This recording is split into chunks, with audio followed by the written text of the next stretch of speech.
அதிகாலை வேளையில் தோழியர்கள் வீட்டிற்கே சென்று துயிலெழுப்பும் ஆண்டாள் நான்காவது தோழியை தூமணி மாடத்து என்ற பாசுரத்தால் அழைக்கிறாள். வீட்டைச் சுற்றிலும் மாடங்களில் விளக்கு எரிந்து கொண்டிருக்கிறது.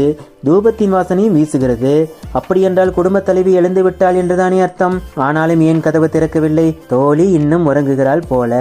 சரி, சாளரம் வழியாக பார்ப்போமே என்று பார்த்தால், ஆமாம், உறங்குகிறாள். விளக்கு எரிகிறது, தூபம் கமல்கிறது. இத்தனை பெரிய மாளிகையில் உறங்கும் மாமன் மகளே, ரத்தினம் பதித்த இந்த கதவை திறந்து கொண்டு வா அம்மா. மாமீர், நீங்களாவது அவளை எழுப்பக்கூடாதா? உங்கள் மகள் என்ன ஊமையா, செவிடா? ஒன்றும் பேசாமல் உறங்குகிறாளே, நான் கத்துகிறேனே. மாயங்கள் பல செய்த மாதவனாம் அந்த வைகுண்ட நாராயணரின் திருநாமத்தை பாட வேண்டாமா? எழுந்து வாமா என்கிறாள் ஆண்டாள்.